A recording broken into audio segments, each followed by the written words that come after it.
शिव महापुराण की कथा कर रही है। केवल शरीर के माध्यम से भगवान का भजन नहीं करना, केवल शरीर के माध्यम से हमें परमात्मा को नहीं पुकारना।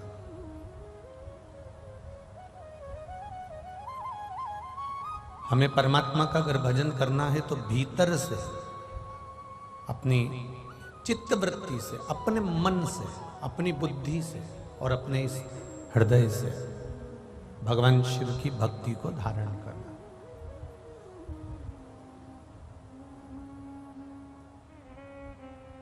एक मां अपने घर में काम कर रही है, अपने काम में लगी हुई है, और किसी ने कहा कि तुम्हारा बच्चा रो रहा है, तुम्हारा बेटा रो रहा है। किसी ने कह दिया तुम्हारा बच्चा रो रहा है, मां ने कहा वो तो रोने दे, वो तो दिन भर यही काम है उसका, रोता ही रहता।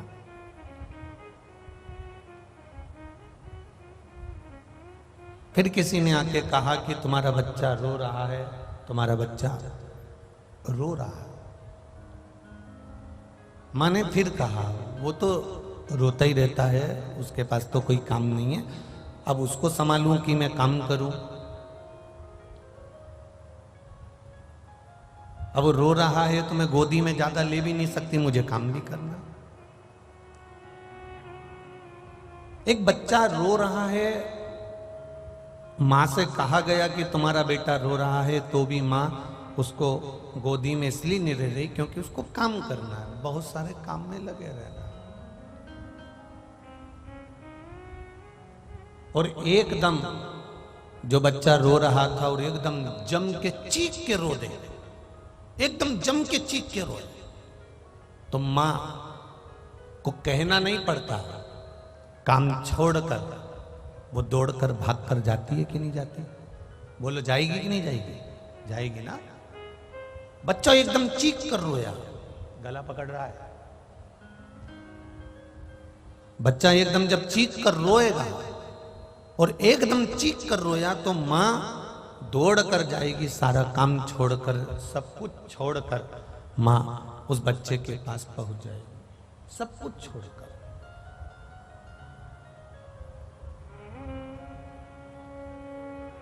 उसी तरह बच्चा पहले रोया, बच्चा रो रहा है तो मां ने ध्यान नहीं दिया। बच्चा रोया तो मां ने ध्यान नहीं दिया। किसी ने कहा भी तुम्हारी संतान रो रही है, तुम्हारा पुत्र रो रहा है, तुम्हारा बच्चा रो रहा है, तो भी मां नहीं गई। पर जब बच्चा चीख कर रोया तो मां दौड़कर सारा काम छोड़कर उसके पास चली जाती है। उसी तरह आप भगवान को रोज पुकार रहे हो, प्रभु आइए, एक लोटा जल रोज चढ़ा रहे हो, रोज भगवान की आराधना कर रहे हो, रोज भगवान का भजन कर रहे हो। क्यों? अभी तक आप शरीर से कर रहे हो, मतलब ऊपर से तुम भगवान को पुकार रहे हो, ऊपरी भाग से तुम भगवान को बुला रहे हो। जैसे बच्चा रो रहा है, मां नहीं जा रही, पर जिस दिन भीतर से, दिल से आपने एक बार उसको पुकार लिया, तो जैसे मां अपने बच्चे के लिए दौड़कर आती है, वैसे ही मेरा महादेव आपके लिए दौड़कर आता है।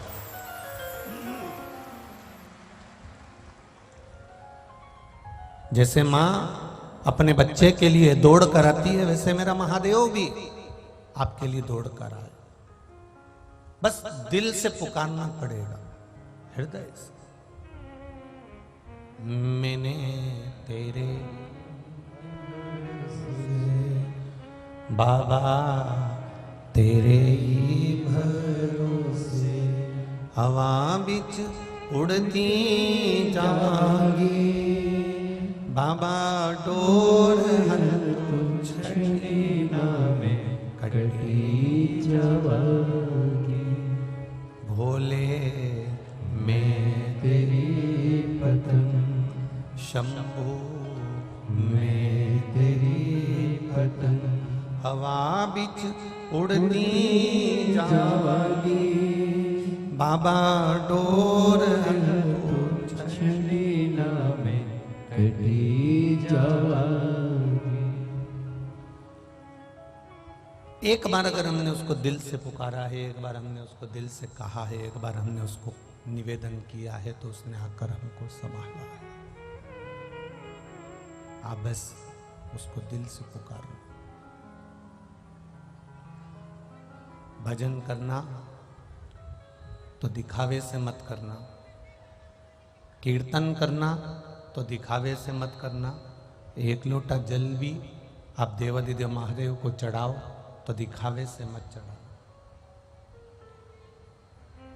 आप अगर महादेव के मंदिर जा रहे हो, महादेव के पास में जा रहे हो, भजन करने जा रहे हो, तो दिखावे से नहीं जा रहे।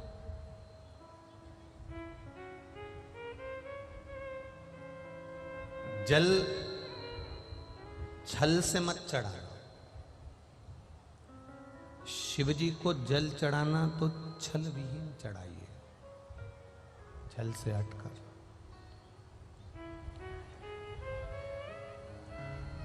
ऊपर से मेरे भोलेनाथ जी को ना पुकारिए, ऊपरी दिखावे से मेरे महादेव को ना बुलाइए। मेरे महादेव को अगर पुकारना है तो भीतर से पुकारिए। दो मरते समय तक पीछा नहीं छोड़ते। एक मनुष्य का दुख और एक महादेव की कृपा, ये दो मरते दम तक पीछा नहीं छोड़ते।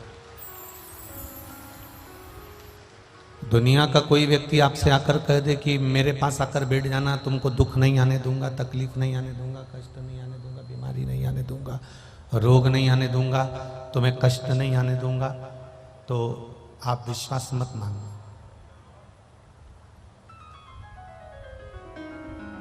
इस व्यासपीठ ने कभी भी आपसे यह नहीं कहा कि आपकी जिंदगी में दुख नहीं आएगा। पूर्व में जो हम कर्म कर कर, अरे ये बढ़ाई है ना भाई अंदर से, पूर्व में जो हम कर्म कर कर आए हैं, पूर्व में जो हमने कर्म किया है, उसका भोग हमको भोगना ही पड़ेगा।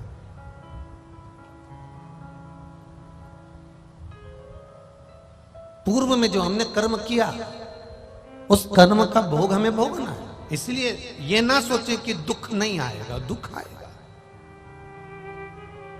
कष्ट आएगा, और मरते दम तक दुख आपका पीछा नहीं छोड़ेगा।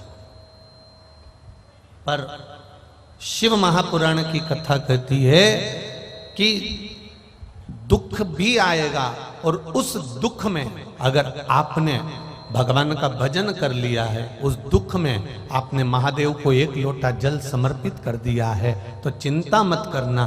दुख आया है तो महादेव भी जरूर आएगा, ये निश्चित था।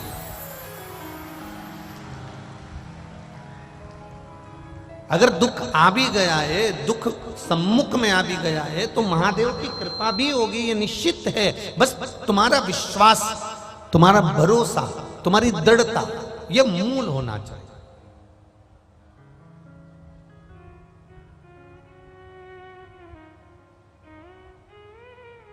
यहां पर कथा सुनने के लिए आप लोग इतनी इतनी दूर से आए हो, किस लिए आए?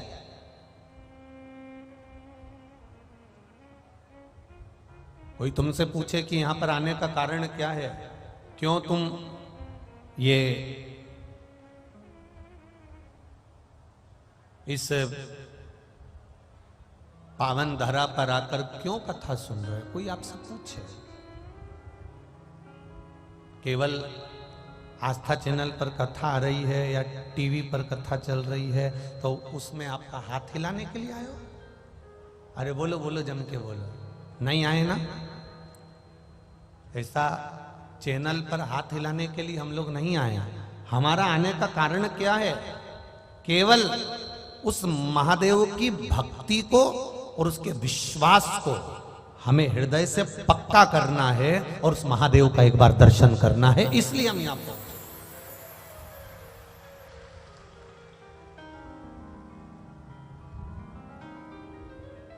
हमारा मूल उद्देश्य है शिव को प्राप्त करना, भगवान शंकर को प्राप्त करना।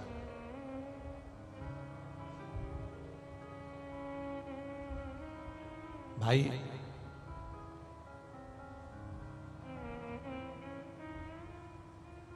पहले के लोगों को दुख होता था, तकलीफ होती थी, कर्जा होता था, बहुत ज्यादा तकलीफ में जब पहले के लोग आ जाते थे तो मदिरा की दुकान पर चले जाते थे। बोलो सही है कि गलत है? और मदिरा वाला उनके हाथ में एक मदिरा की बोतल पकड़ा देता था।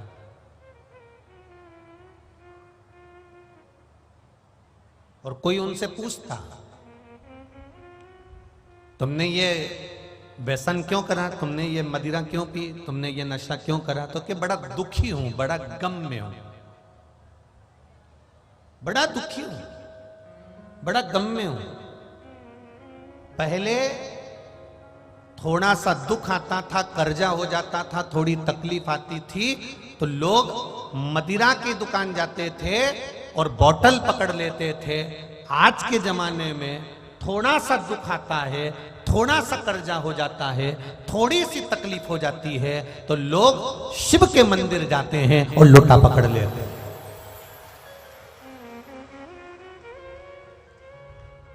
कई लोग कहते हैं पहले और आज में क्या अंतर है, हम उनसे इतना ही कहना चाहेंगे, पहले दुख आता था तो मदिरा की बोतल पकड़ते थे, आज दुख आता है तो मंदिर जाने के लिए जल का लोटा पकड़ते हैं।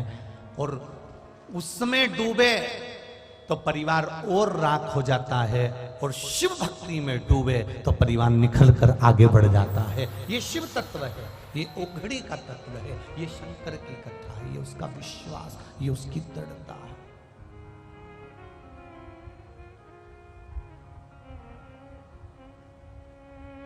आएगा दुख, संसार में ऐसा कोई नहीं जन्मा जिसको दुख नहीं आया।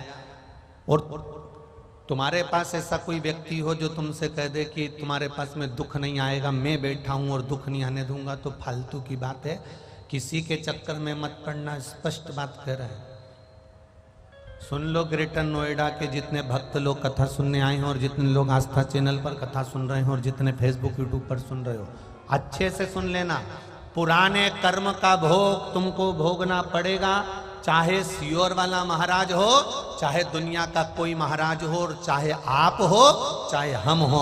हमने जो पूर्व में किया वो हमको नहीं मालूम, उसके कर्म का भोग भोगना पड़ेगा। सिर आपका दुखेगा, हमारा भी दुखेगा, पेट आपका दुखेगा, हमारा भी दुखेगा, हाथ हमारे दुखेंगे, तुम्हारे भी दुखेंगे, पांव हमारे दुखेंगे, तुम्हारे भी दुखेंगे। दुनिया में दुख सबको भोगना है, पर उस दुख का एक निवारण है, वो शंकर भगवान की अविरल भक्ति, शिव का शिवालय और एक लोटा जल हमारे कष्ट को थोड़ा कम कर देगा, हमारे दुख को थोड़ा कम।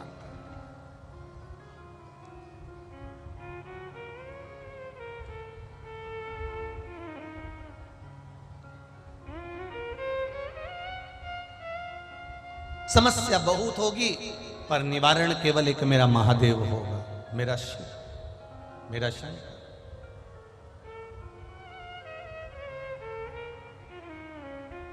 आदमी का काम है दुख देना और महादेव का काम है दुख को मिटा देना।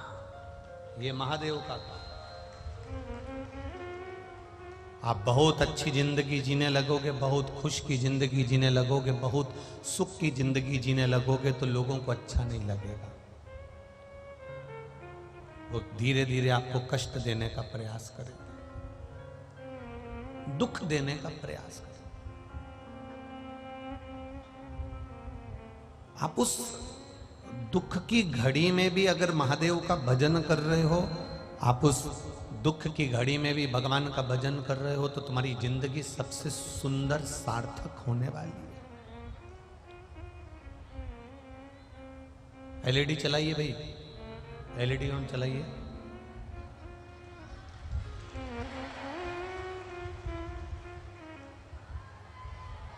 एलईडी नहीं चल रही है, क्यों? तो फिर लगाई काय को है इतनी सारी एलईडी जो चल नहीं रही है?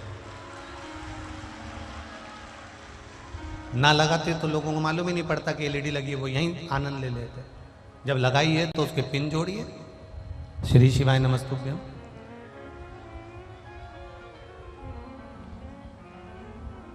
एक शिव शिव भक्ति का मूल है, शिव भक्ति का स्मरण।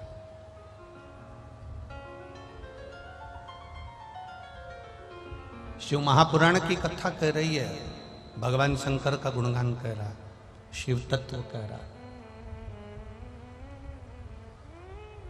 मनुष्य का काम है आपको दुख देना, मनुष्य का काम है आपको तकलीफ देना, संसार के लोगों का काम है किसी न किसी रूप में आपके चरणों को खींच कर नीचे लाना, पर उस महादेव का काम है आपने जिस हाथ से जल चढ़ाया है उस हाथ को पकड़कर आगे तक लेकर जाना, मंजिल तक पहुंचाना। ये मेरे महादेव का कार्य है, ये मेरे शिव का कार्य है।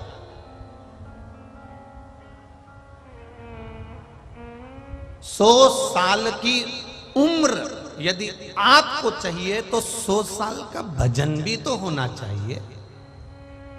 अब 100 साल का एक सहज सी बात है, आप किसी के मिलने के लिए जाओ और उसको सिर पे रख के पल्लू और पांव पड़ो और वो तुमको आशीर्वाद दे 40 साल जियो। कितने साल? बोलो बोलो जम के बोलो। 40 साल जियो। तुम्हें अच्छा लगेगा कि बुरा लगेगा? अरे जम के बोलो जरा, बुरा लगेगा ना। तुम्हें आशीर्वाद कौन सा चाहिए? जम के बोलो जरा। 100 साल जियो। तो जैसे ही उसने बोला 100 साल जियो, तुम इतनी खुश हो जाओगी कि मुझे आशीर्वाद मिल गया 100 साल जीने का। और जैसे ही किसी के चरण छुए, प्रणाम करा, पांव पड़ा, और किसी को नमन करा और किसी ने कह दिया 30 साल जियो, तो कितना बुरा लगे।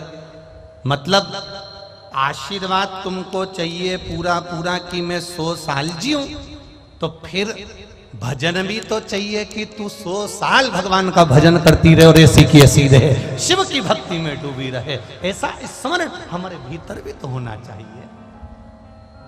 उम्र चाहिए 100 साल की।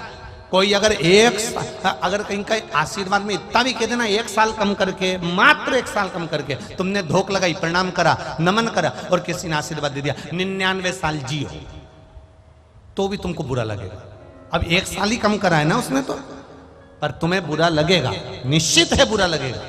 कोई 98 साल भी बोल देगा ना तो बुरा लगेगा। तुम्हें कितनी चाहिए कि 100 साल जियो, ये आशीर्वाद होना चाहिए। उसी तरह तुम्हारे भीतर ये भजन होना चाहिए कि मैं महादेव के मंदिर में अगर 100 साल जिंदा हूं तो मेरे महादेव इन पांव को, इस शरीर को ऐसा बनाकर रखना कि 100 साल तक तेरे पर जल चढ़ाती रहूं। इतना मेरा शरीर अच्छा बनाकर।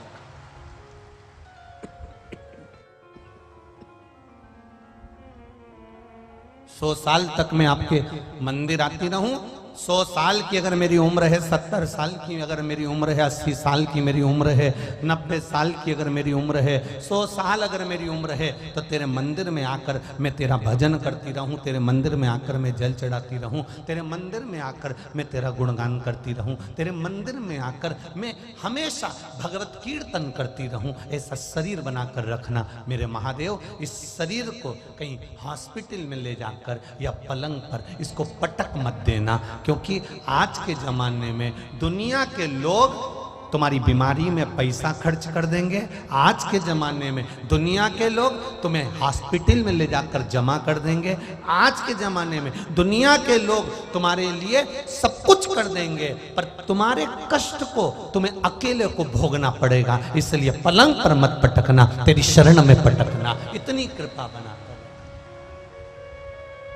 अंत समय प्रभु आना पड़ेगा, वचन दिया तो निभाना पड़ेगा।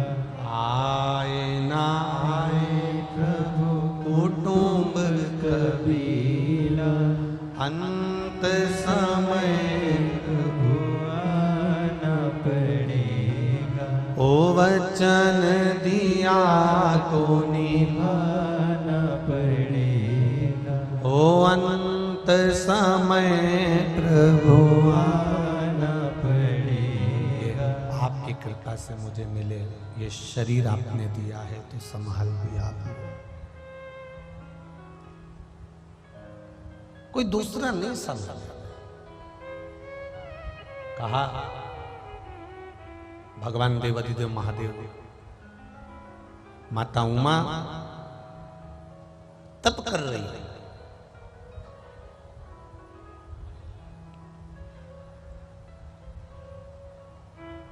और माता उमा एक अंगूठे पर अपना पांव टिकाकर तप में लीन है, और तप में लीन होने पर देवाधिदेव महादेव ने आकर उनको दर्शन दिया। माता उमा को दर्शन दिया।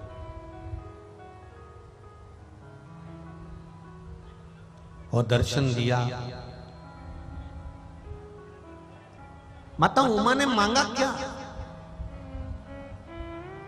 कि ये संपूर्ण ब्रह्मांड में देवताओं के पास में नवनिधियां हैं, नवनिधि केवल देवताओं के पास में विराजमान है। संसार के किसी व्यक्ति के पास में नवनिधि नहीं है। अगर नवनिधि होती तो शायद इनकी जिंदगी में कभी दुख नहीं आता, इनके जीवन में कभी तकलीफ नहीं आती, इनके जीवन में कभी कष्ट नहीं आता अगर नवनिधि इनके पास में होती।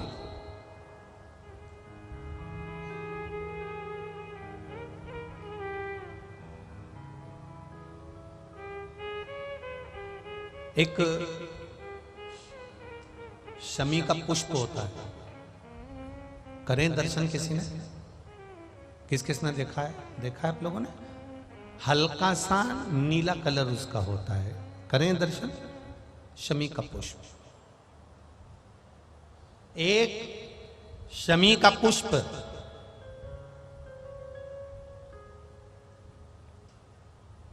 12 महीने की शिवरात्रि आती है, 12 महीने एक ठेला चलाने वाला, रोड पर बैठकर कपड़े बेचने वाला, ट्रेन में एक साधारण सा व्यक्ति जो भिक्षा भी मांग रहा हो, ऐसा साधारण से साधारण व्यक्ति भी अगर शमी के पुष्प को 12 महीने जो शिवरात्रि आती है, उस शिवरात्रि पर बस शाम के समय पर प्रदोष काल में एक शमी का पुष्प यदि समर्पित करना चालू कर दे तो मेरा महादेव उसका हाथ पकड़कर उसकी उन्नति की ओर उसको अग्रण्य कर देता, नीचे आ ही नहीं सकता। पंच पुष्पों का व्याख्यान हमारे यहाँ शिव महापुराण करती है। कितने पुष्प? जम के बोलो जरा ऐसा, पंच पुष्प। एक एक पुष्प की महत्वता आपके जीवन में होना चाहिए। कभी आपने विचार करा होगा कि भगवान कृष्ण जब रुक्मणी जी को लेकर आ रहे थे तो रुक्मणी जी के भाई की 5 चोटी भगवान कृष्ण ने क्यों कर दी? भागवत सुनिए सबने। तो भगवान कृष्ण ने रुक्मणी जी के भाई की रुक्म बाहु की ये 5 चोटियां क्यों कर दी? और आखिर 5 चोटी, गला पकड़ रहा है बेटा, उसको देखो जरा। 5 चोटी अगर भगवान ने रुक्म बाहु की, भगवान ने कृष्ण ने रुक्मणी जी के भाइयों की अगर 5 चोटी करी, तो वो 5 चोटी करने के बाद मेरे भगवान फिर रुक्मणी जी को ले जाते शंकर भगवान की आराधना के लिए क्यों रुके? शिव की आराधना करने के लिए आखिर महादेव क्यों रुकते और क्यों वहां पर पंच पुष्प समर्पित करते?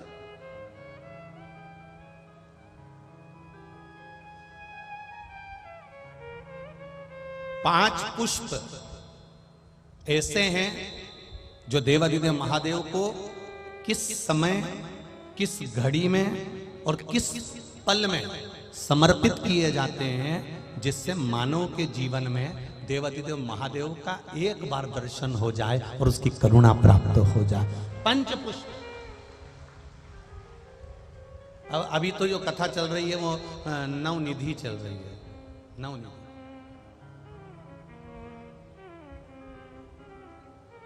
अभी जो कथा चल रही है ये नवनिधि शिव महापुराण की कथा चल रही है। आगे जो 5 दिन की कथा रहेगी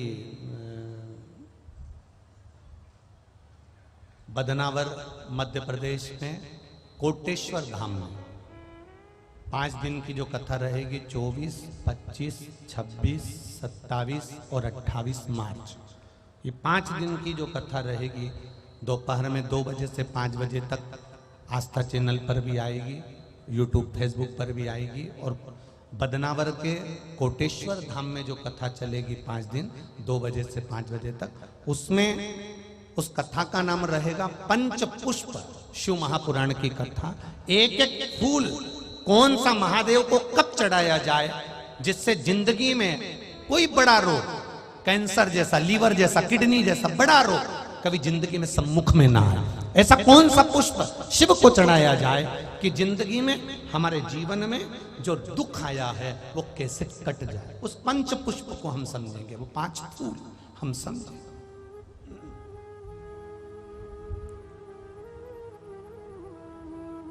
और हम प्रयास भी करेंगे कि कथा के बीच में 5 दिन जिन पंच पुष्प के महत्व को समझाया जाए, वो 5 फूल आपको आस्था चैनल के माध्यम से दर्शन भी कराए जाएं कि वो फूल कौन सा है जो शिव को चाहिए। हम प्रयास करेंगे पूरा हो।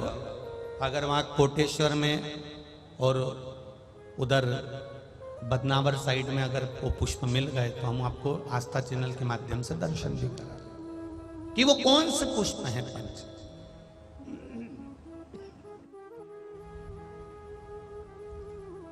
जिससे हमें महादेव की प्राप्ति हो सके। भोला सब दुख ओ भोला सब दुख उन पंच पुष्प की महत्वता अपन 24 तारीख से 28 तारीख तक की जो कथा है बदनावर कोटेश्वर धाम में 5 दिन की, उसमें अपन श्रवण करेंगे 2 बजे से 5 बजे तक। माता उमा प्रार्थना कर रही हैं देवाधिदेव महादेव से, ये नवनिधि संसार के लोगों को क्यों नहीं दे देते?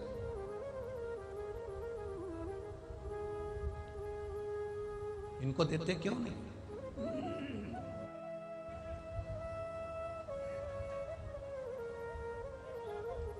कारण क्या है कि इनको अपने नवनिधि नहीं दी?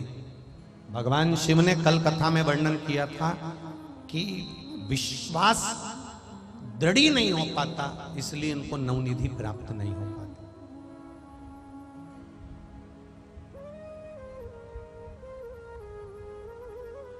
माताजी उमा भगवान महेश से बात करते करते करते करते करते करते भगवान महेश, भगवान शिव ओझल हो जाते हैं। उमा माता उनको ढूंढ रही है, माता पार्वती, माँ उमा, माँ सती, माँ कात्यायनी, माँ कुष्मांडा, माँ स्कंदा, माँ उमा के रूप में उनको ढूंढ रही है। पर माँ उनको ढूंढते ढूंढते देवाधिदेव महादेव को थक जाती हैं, नहीं मिलती। जब महादेव नहीं मिलते तब माता उमा स्थिर होकर अपने नैनों से जल बहाती रहती हैं, अपने नैनों से अश्रु बहा रही होती हैं। और अश्रु बहाते बहाते बहाते बहाते तभी उसी समय पर श्री तुमरुका जी का आगमन होता। उसी समय पर तुमरुका जी का आगमन हो रहा है। जब तुमरुका जी का आगमन हुआ, तुमरुका जी जब निकल के सम्मुख में आए, घोड़े का मुख लगाए, हाथ में वीणा है, एक हाथ में करताल है, और तुमरुका जी जपते जपते आ रहा है पंचाक्षर मंत्र।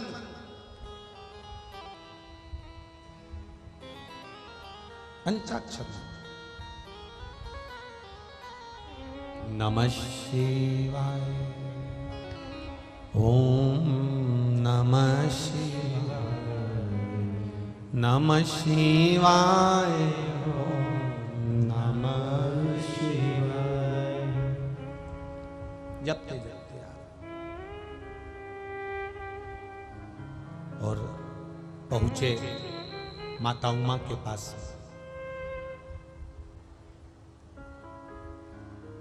तुमरुका जी ने देखा आज मां आप आंखों से आंसू बहा रही हो, नैनों से जल बहा रही हो, आप रो रही हो। मां आपके रोने का कारण क्या है? क्यों रो रही हो आप? आपके रोने का कारण क्या है? जरा ध्यान से सुनना। ग्रेटर नोएडा के जितने भक्त लोग यहाँ आए हैं कथा सुनने के लिए, चूकना नहीं चाहिए कथा। तुम्हारी पड़ोसन कितनी भी बात करे, आप बहुत दूर से आए हो। ऑटो वाला भी सिटी में कम पैसे ले लेगा, पर इतनी दूर आने के कम से कम 500-600 रुपए लगते होंगे। ये मेरे हिसाब से बता रहा हूं।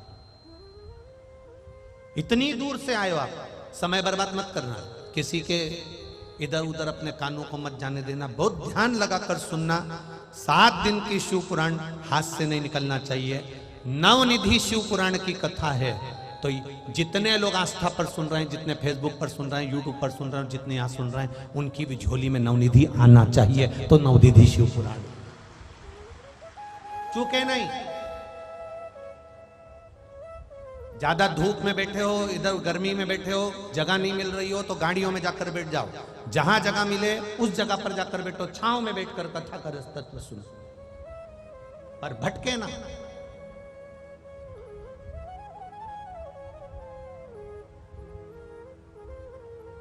क्यों रो रही हो माता उमा? तुम्हारे रोने का कारण क्या है? किस लिए रो रही हो? बहुत सुंदर बात यहां माता उमा का चरित्र कह रहा है। तुमको रोना भी आए ना, तुम्हारे जीवन में दुख भी आए, तुम्हारे जीवन में तकलीफ भी आए, तुम्हारे जीवन में कष्ट आए, परिवार वालों के सामने, रिश्तेदारों के सामने, कुटुंबियों के सामने, अपनों के सामने जाकर कभी मत रोना। अगर जीवन में दुख आया तो या तो किसी सदगुरु या फिर महादेव के चरणों में जाकर रोना, वो संभाल लेगा। परिवार वालों के सामने जाकर रोगे ना तो लोग कहेंगे पहले तो खूब फूली फिरती थी, अब जगत में रोती फिरती है। दुनिया वालों के सामने जाकर रोगे ना तो लोग कहेंगे पहले तो खूब ऐश्वर्य राम की जिंदगी जी ली, अब रोता फिर रहा ना।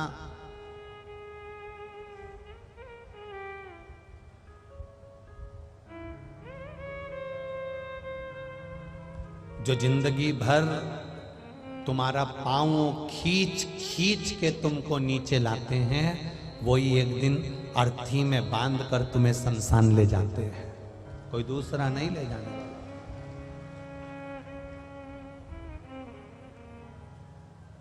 जो जिंदगी भर तुम्हारा पांव खींचकर नीचे लाने का प्रयास करते हैं, जिंदगी भर तुम्हें ताना देते रहते हैं, जिंदगी भर तुम्हें कोसते रहते हैं, जिंदगी भर तुम्हारे ऊपर उंगली उठाते रहते हैं, जिंदगी भर तुम्हारे अपशब्द पे ताने पर ताने देते रहते हैं, जिंदगी भर तुमको आड़ा टेढ़ा कहते रहते हैं, जिंदगी भर तुम्हारी निंदा करते रहते हैं, जिंदगी भर तुम्हारी बुराई करते रहते हैं, और तुम्हारे मरने पर सबसे पहले आकर खड़े होंगे और तुमको बांध कर आंख में आंसू भरते हुए शमशान तक लेकर यही जाएंगे। क्योंकि इनकी जिंदगी निकल गई निंदा करते करते, चुगली करते करते, बुराई करते करते। अब मौका मिला है इस कलेजे को ठंडा करने का, इसलिए शमशान तक भी लेकर यही जा रहा। तो किसके आगे रोए हम? किसके आगे रोएंगे? एक बेटी कहती है मेरे को दुख आता है तो मैं अपने मायके में जाकर रोती हूं। तुम्हारे पिताजी ने, तुम्हारी माताजी ने तुम्हारा कन्यादान कर दिया, कन्यादान कर दिया। अब माता पिता के पास जाकर रोने से मतलब नहीं है। जब कन्यादान करा तो हमारे यहाँ पति को परमेश्वर कहते हैं। जिस समय पर फेरे डल रहे थे उस समय पर एक खंभ मंडप में लगा हुआ था जिसको मानक खंभ कहते हैं। वो खंभ कोई दूसरा नहीं होता, वो महादेव का प्रतीक होता है। उसके सामने फेरे डले हैं तो उसके सामने जाकर कहो, उससे जाकर कहो। जीवन में दुख आए तो उसके पास में जाकर बैठो, उसके चरणों में जाकर बैठो। मेरे बाबा दया करना, मैं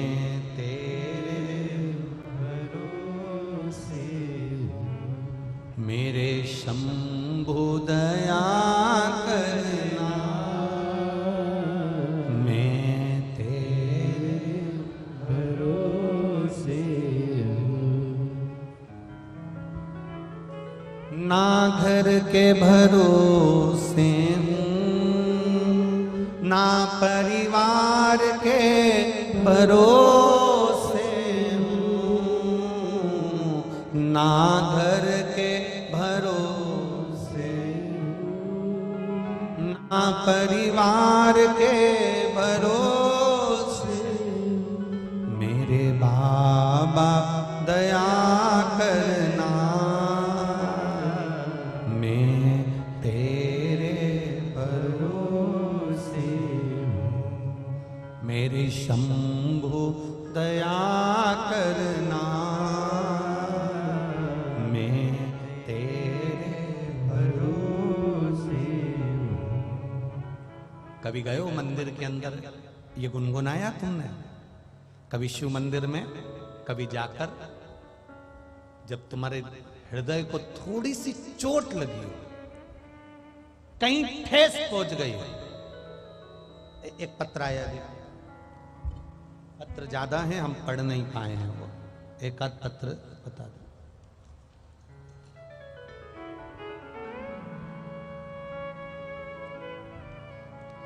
मैं सीमा वर्मा फरीदाबाद से आई हूं, कहीं बैठी हो तो हाथ हिलाइएगा। सीमा वर्मा फरीदाबाद, आप ही हैं? दोनों हाथ हिला दो ऐसा। श्री शिवाय नमस्ते, दोनों हाथ हिला दो ऐसा। मैं सीमा वर्मा फरीदाबाद से हूँ। गुरुजी, मेरे भोले बाबा का क्या बखान करूं, उनकी महिमा का क्या गुणगान करूं, किस मुंह से करूं मेरे बाबा की महिमा का अपरंपार है। गुरुजी, सुना था कि ऊपर वाला जब भी देता है छप्पर फाड़ के देता है।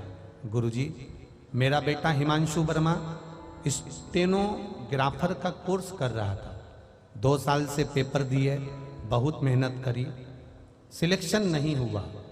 गुरुजी, मैं हमेशा से मंदिर जाती हूँ, पहले मैं मंदिर में ही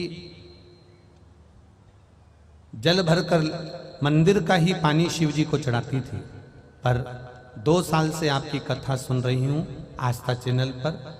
पहले मैं मंदिर का जल मंदिर में चढ़ाती थी, अब मैं घर से जल ले जाकर शिव जी को चढ़ाती हूँ। गुरुदेव, मेरी ननंद ने बताया कि सीहोर वाले महाराज कथा करते हैं, टीवी पर आती है शिव महापुराण की कथा, एक बार सुन लो। और बेटे के लिए जैसा वो कुछ बताते रहते हैं, कथा सुनते सुनते में कुछ बता दें तो वो कर लो। मैंने पशुपतिनाथ का व्रत भी करना प्रारंभ करा। गुरुदेव, आपकी सारी कथा सुनती और पूरे व्रत करती, सब कुछ करा, पर उसके बाद भी मेरे बेटे का सिलेक्शन नहीं हुआ। मेरे बेटा मुझसे बोला, माँ सिलेक्शन नहीं हुआ पर शिवजी को नहीं छोड़ूंगा, अब मैं भी आपके साथ चढ़ूंगा। रोज हम लोग मंदिर जाते, बाबा को जल समर्पित कर दे। गुरुदेव, एक पेपर का रिजल्ट आना बाकी था, सारे रिजल्ट आ चुके थे, उसमें नहीं हो पाया था, पर एक पेपर का रिजल्ट आना बाकी था और बेटे ने भी शिव मंदिर जाना चालू करा। घर से लोटा भर जल ले जाते, शिव जी को चढ़ा देते। बाबा की कृपा किसको कहते हैं गुरुदेव? एक ही पेपर ने निहाल कर दिया और सब बेड़ा पार कर दिया। ये शिव तत्व। गुरुजी,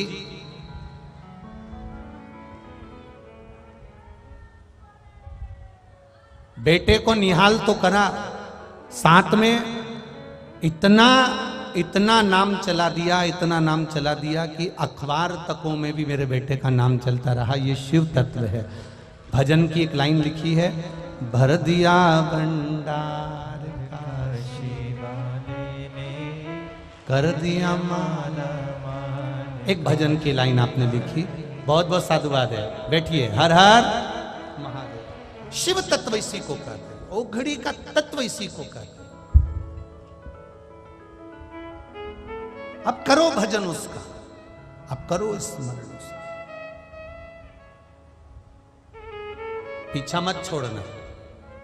वो बहन ने जब पेपर में पास नहीं हुआ, रिजल्ट नहीं निकल पाया, आखिरी में मन से हताश हो गई, पर बेटे ने कह दिया शिव का दरवाजा नहीं छोड़ेंगे, कहीं दूसरी जगह भटकेंगे नहीं। पकड़ कर रखा, विश्वास और दृढ़ हुआ, तो जो एक पेपर बचा था उसी में बाबा ने निकाल कर आगे कर दिया। शिव तत्व है। परखेगा, परखने में पीछे नहीं हटेगा, परखेगा।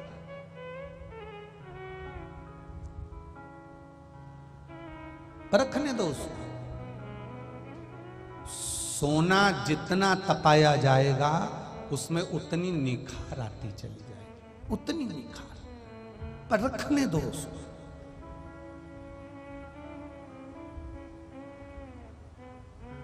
एक शमी का फूल हमारी जिंदगी को बदल सकता है, तो क्या एक लोटा जल हमारे जीवन को नहीं संवार सकता? और वो शमी का फूल तो हम केवल शिवरात्रि के शिवरात्रि चढ़ा, 5 पुष्प हैं जिसको हमें समझना है। भले अभी कथा नवनिधि चल रही है, पर वो 5 दिन की जो नवरात्रि में कथा होने वाली है, 5 दिन की जो कोटेश्वर में कथा, उसमें आप जरूर सुनना 5 फूल। वो कौन कौन से फूल हैं जिनकी महत्वता हमारे शास्त्र करते हैं, उन पुष्प को समझ। पंच पुष्प शिव महापुराण कथा, उसको सुनो। और जो 4 अप्रैल से 10 अप्रैल तक उज्जैन महाकाल की नगरी मां छिपरा की गोद में जो कथा होने वाली है 4 अप्रैल से 10 अप्रैल, वो विक्रमादित्य शिव महापुराण की कथा होगी, उसका स्मरण।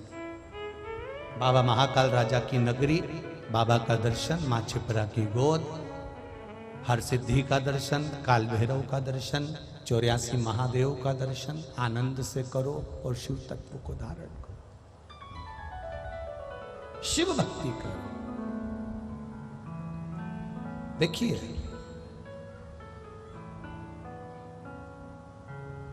तुमरुका जी ने पूछ लिया, आप क्यों रो रहे हो? आपके रोने का कारण क्या है?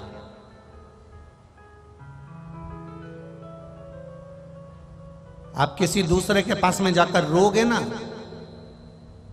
तो वो बाद में आंसू पोंछने के बाद, तुमको चुप करने के बाद 10 जगह पर जाकर कहेगा कि वो मेरे पास में आकर रोई थी, वो मेरे पास में आकर जाकर ऐसा कर रही थी, मेरे पास आकर रो रहा था, मेरे पास आकर रोए थे। वो 10 जगह जाकर कहेगा।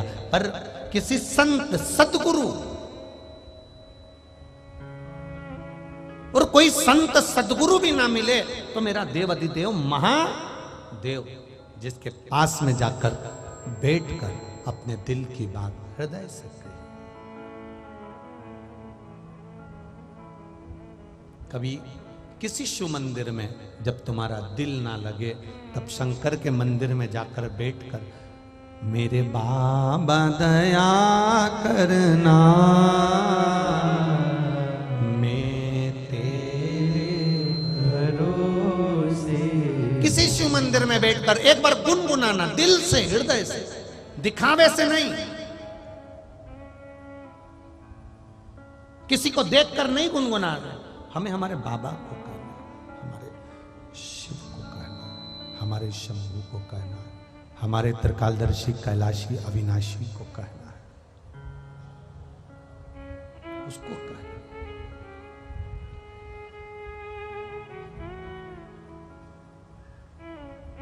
महाराज शिव के जो प्रिय सेवक हैं, भगवान शंकर के जो, थोड़ा बेस कम करके, भगवान शिव के जो परम प्रिय हैं, भगवान शंकर के जो परम सेवक हैं, तुमरुका जी से मां उमा की बात हुई।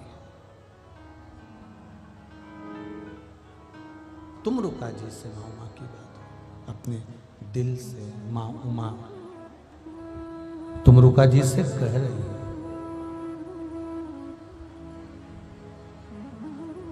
अपने दिल की बात माता उमा तुमरुका जी से कहे। कभी कभी कभी जब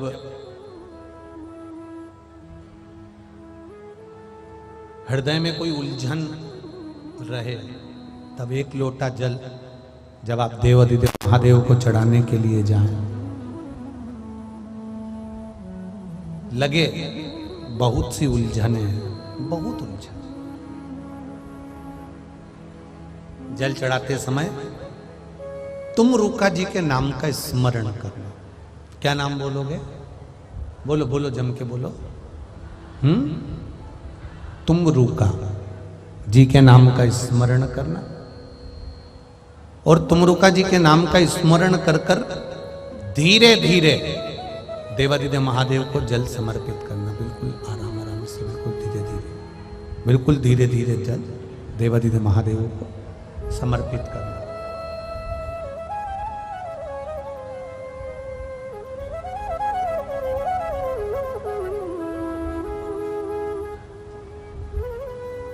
बस बूंद बूंद मत चढ़ाना, नहीं तो तुम लोग धीरे धीरे का मतलब ये हो जाता है कि बूंद बूंद चढ़ाने लगो। ऐसा नहीं, धार चलना चाहिए, पर वो स्लो वाली धार, आराम से। और धार चढ़ाते चढ़ाते धीरे धीरे जल की धार देवादिदेव महादेव को चढ़ रही हो, और तुमरुका जी का या तुमरुकेश्वर महादेव का या तुमरुका जी का नाम या तुमरुका जी से अपने हृदय की बात गुरु मानकर, संत मानकर, साधु मानकर, तपस्वी मानकर, साधक मानकर, उपासक मानकर तुमरुका जी को आप जब धीरे धीरे जल की धार चढ़ाएं, शिव जी पर जल की धार चढ़ाएं, दिल से उसे अपने मन की बात कहते जाए।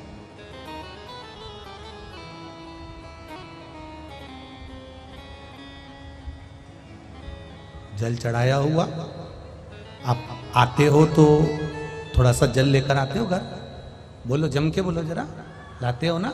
उसी में से जो तुमने अपने मन की बात कहकर तुमरुका जी से, शिव जी से, एक जो शिव के प्रबल सेवक हैं, जो शंकर के परम उपासक हैं, जो शिव के दिन रात गुणगान करने वाले, ऐसे तुमरुका जी का नाम लेकर जो तुमने जल चढ़ाया है, वो जल चढ़ाकर उसका थोड़ा सा भाग लाकर अपने दरवाजे के चारों तरफ उसको छींटना या आचमन करना। 1 घंटा, 1.5 घंटा, 2 घंटे जो तुम्हारे हृदय में बेचैनी सी लग रही थी, कुछ उलझन सी लग रही थी, मेरा तुमरुका बाबा मेरे महादेव को अपने दिल की बात कह देता है और उलझन सुलझा देता है। तुमरुका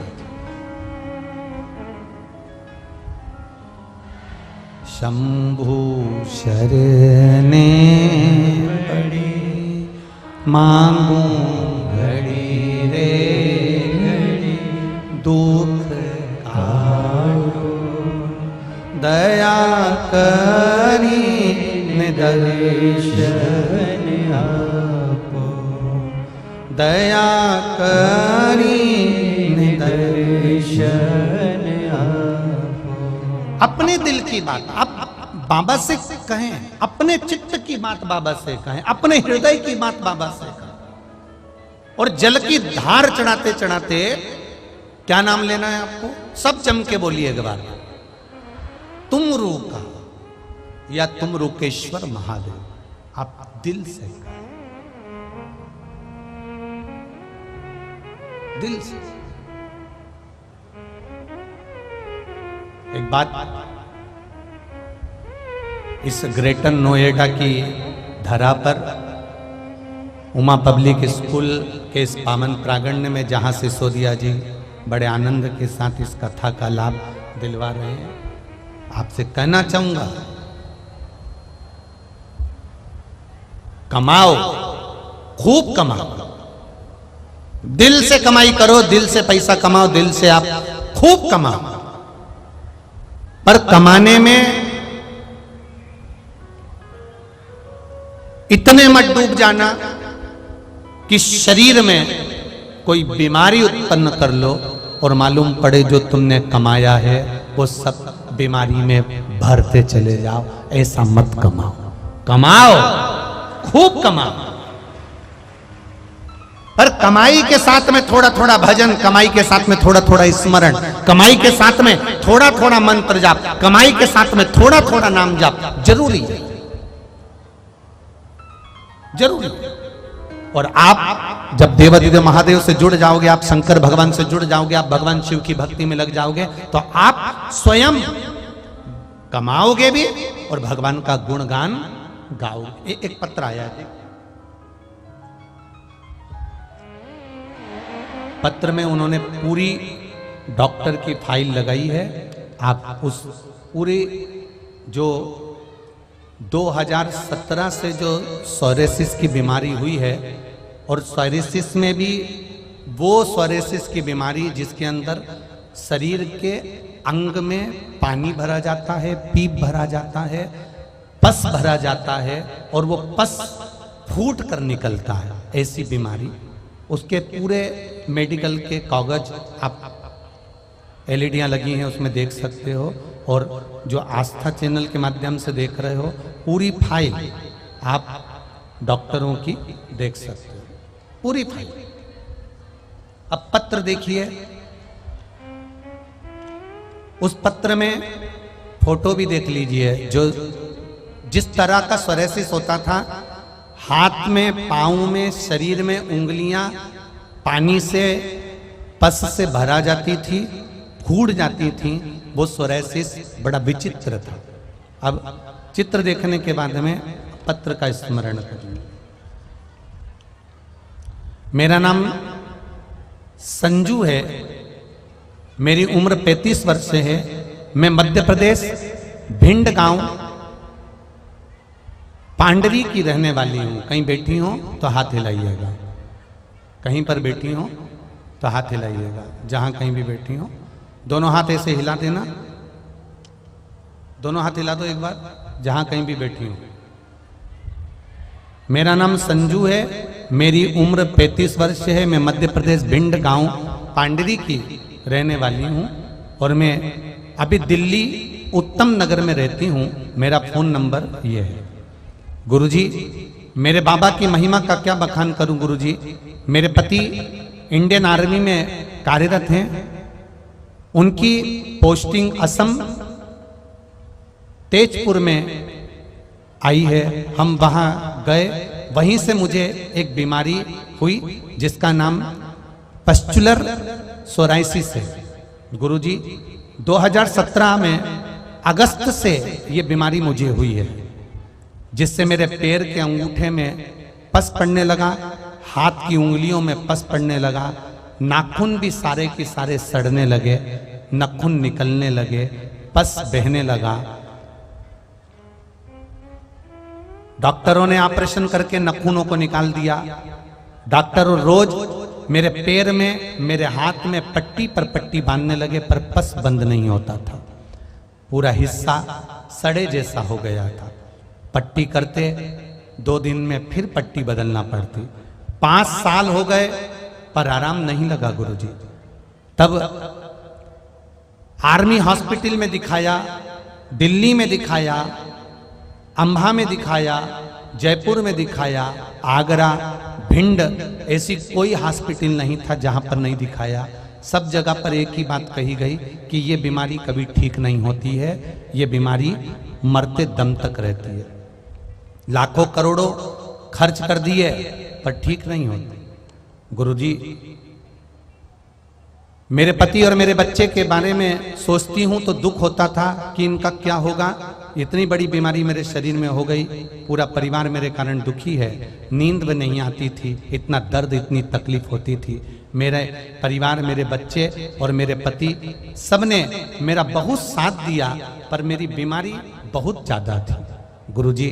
फिर एक दिन मेरे एक सहेली ने फोन पर बताया, जयपुर की रहने वाली है, उसने मुझे बताया कि सियोर वाला महाराज कथा करता है, पशुपति व्रत के बारे में बताता है। शिव महापुराण की कथा आस्था चैनल पर आती है, आधा घंटा सुन ले। मैंने पशुपति नाथ का व्रत उसी आस्था चैनल पर सुनकर प्रारंभ करा। मंदिर जाती, शरीर, हाथ पैर की उंगलियां बड़ी बेकार हो चुकी थी, चलने में भी तकलीफ होती थी। गुरुदेव, बाबा का व्रत करना प्रारंभ करा, पशुपति व्रत करना प्रारंभ करा। शिव जी पे 1 लोटा जल चढ़ाती, उस पानी को झेल कर पी लेती, उसी पानी को भर कर लाती, अपने शरीर पर लगा लेती।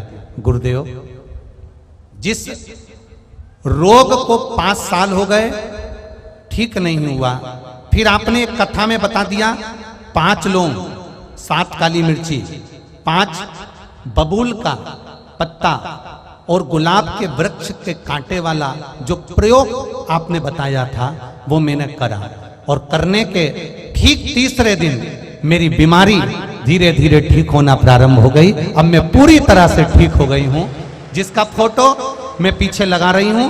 पहले मेरे जो हाथ थे उन हाथ का फोटो लगा रही हूं, जो बीमार थे, जो शरीर जैसा था। और जब मेरा हाथ ठीक हो गए, मेरे पांव ठीक हो गए, अब मैं उसके फोटो लगा रही हूं। मेरे डॉक्टरों की पूरी फाइल भेज रही हूं। कम से कम 100 से 150 पेज की ये फाइल है गुरुदेव, जो डॉक्टरों को दिखाया था, जिन्होंने कहा था कभी ठीक नहीं हो सकते। सारे एक्सरे, कम से कम 20 से 25 एक्सरे हैं और पूरी फाइल है, जो डॉक्टरों ने कहा था कभी ठीक नहीं हो सकते। गुरुदेव, मेरे बाबा को नमन करने आई हूँ, मैं पूरी ठीक हो गई हूँ। ये मेरा शिव है, औखड़ी शिव तत्व, उसको जानना। तेरी कृपा बिना न हिले एक भी अणु, लेते हैं श्वास तेरी कृपा से तनु तनु। आप सुन रहे हो, आप बहुत दूर दूर से कथा श्रवण करने के लिए आए हो। आप आस्था चैनल पर 3 घंटा बैठकर कथा सुन रहे हो। आप यूट्यूब पर, फेसबुक पर अपना खुद का पैसा खर्च कर कर, खुद का बैलेंस खर्च कर कर आप 2 घंटे की शिव महापुराण की कथा सुन रहे हो।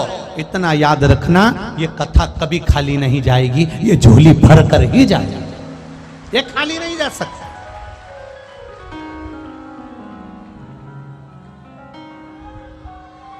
ये कथा कभी खाली नहीं जाती। आप शिव महापुराण की कथा सुनते सुनते बीच में 5 बार 7 बार श्री शिवाय नमस्तुभ्यम बोलने का मौका मिलता है। बाबा को अपने दिल की बात कहने का मौका मिलता है कि बाबा सब दुख काटो मेरे। ये ऐसे ही नहीं बोला जाता, दिल से कहते हो ना। 3 महीने में मालूम पड़ जाता है कि दुख कटा कि नहीं कटा, ये वो जानता। आप आस्था चैनल पर सुन रहे हो, आप फेसबुक यूट्यूब पर सुन रहे हो, आपकी मर्जी पड़े जहां बैठकर सुनो, पर दिल से कथा सुनना। 2 घंटे की कथा, 2.5 घंटे की कथा, 15 मिनट की भी कथा सुनो, 5 मिनट भी अगर शिव महापुराण की कथा तुम्हारे चैनल पर आ रही है, ढूंढ कर। कई माताएं तो लिखती है हमारा मन नहीं लगता अगर कथा नहीं आती है तो, हम तो पगले हो गए, बावरे हो गए, कथा नहीं आती तो चैन नहीं मिलता। ऐसा ये शिव तत्व तुम्हारे भीतर जागृत हो गया, शंकर तुम्हारे भीतर बैठ गया। तुमने अकेले पशुपति व्रत नहीं करा, एक एक माताओं ने 25-25 को बताया होगा कि पशुपति व्रत कर तेरा काम हो जाएगा। कर व्रत, कर पूजन, चढ़ा 1 लोटा जल, कर भगवान शिव का गुणगान, तेरी भक्ति तुझे परमात्मा से मिला कर रहेगी। ये विश्वास दृढ़। तुम रुका जी का नाम लेकर 1 लोटा जल जब हम शिव जी को चढ़ा रहे हैं, शंकर भगवान को तुम रुका जी का नाम लेकर जल की एक धार हम शिव जी को समर्पित कर रहे हैं, या किसी शंकर जी के मंदिर में, किसी शिवालय में तुम बैठ गए, 10-20 लोग आ गए आरती में, या जल चढ़ाते समय 10-15 लोग आ गए, आपने उसी समय पर गुणगान करना प्रारंभ कर दिया। श्री शिवाय नमस्तुभ्यम, श्री शिवाय नमस्तुभ्यम, श्री शिवाय नमस्तुभ्यम, श्री शिवाय नमस्तुभ्यम, श्री शिवाय नमस्तु। जब सबके साथ मिलकर आप श्री शिवाय नमस्तुभ्यम का जाप कर रहे हो, स्मरण कर रहे हो, उसका जो प्रकाश होता है, उसका जो पुंज होता है, उसका जो सुख होता है, वह आपको फल प्रदान करने वाला होता है। यहाँ लाखों लोग एक साथ मंत्र का जाप करते हैं तो वो करोड़ों करोड़ों गुना हो जाता है, उसका फल भी हमें तुरंत प्राप्त हो जाता है जब वो करोड़ों गुना हो।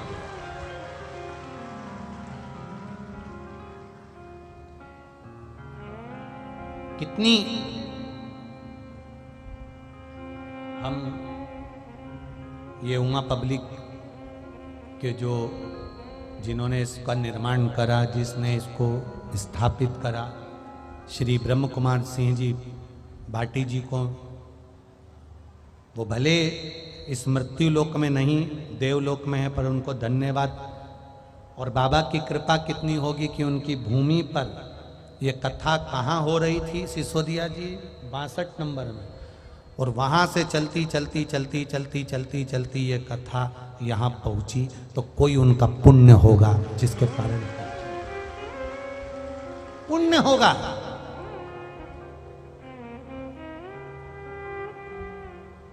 सहज नहीं है शिव भक्ति। माता उमा ने तुमरुका जी से अपने दिल की बात कह दी। तुमरुका जी ने पूछा, मां क्या हो गया, आप रो क्यों रही हो, आपकी आंखों में आंसू क्यों है, आपके नैन जल से क्यों भरे, किस लिए भरे, क्यों रो रही हो, किस लिए? उमा माता ने कहा, जो नवनिधि सुरेश, महेश, दिनेश, ब्रह्मा, जलदेव, वायुदेव, वरुण देव, यमदेव, जिनके पास में नवनिधियां हैं, ये नवनिधि ये मृत्यु लोक के मनुष्य को नहीं देते हैं। मैंने भी संकल्प लिया है कि मनुष्य को नवनिधि मिले, उसके लिए मैं ये तप कर रहा हूं। पर महादेव तो मुझे वर नहीं दिए, भगवान महेश तो मेरे को आशीर्वाद नहीं दिए नवनिधि का और चले गए। अब मैं पुकार रही हूं तो मिलते भी नहीं है। अब आप बताओ कि मैं करूं क्या, क्या करूं, किस जगह पर मैं जाऊं, किस जगह जाकर मैं प्रार्थना करूं कि मेरे देव अधिदेव महादेव मुझे प्राप्त हो जाए और भगवान शिव ये नवनिधि संसार के लोगों को प्रदान कर दे। कहां जाऊं?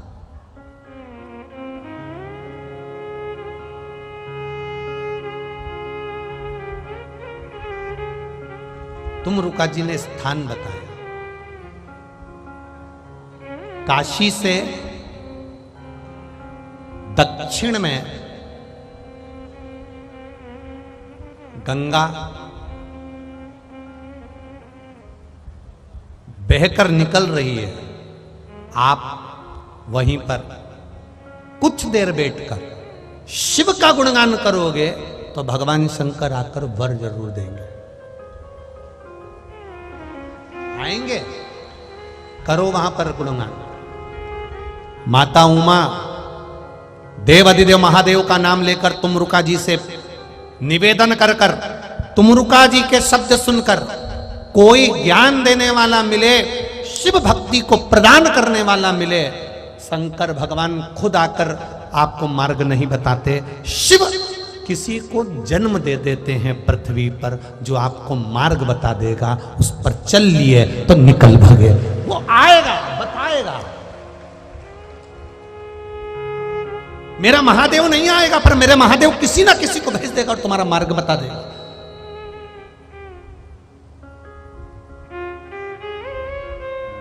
हम तो कहते हैं ये शिव महापुराण की कथा नहीं है, ये मेरे महादेव ने तुमरुका जी को इस शिव पुराण के रूप में पृथ्वी पर भेजा है और ये मार्ग बताने के लिए शिव महापुराण की कथा, साज नहीं।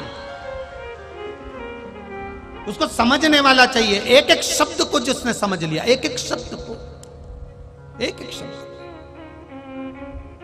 कितने पत्र हैं, ढेर लगा हुआ है पत्रों का। एक एक पत्र को, ये पत्र हमारे साथ सीओर नहीं जाते, ये पत्र हमारे साथ कहीं नहीं जाते, ये पत्र यहीं रहते हैं। उसमें मोबाइल नंबर रहता है, गांव का नाम रहता है, स्थान का नाम रहता है।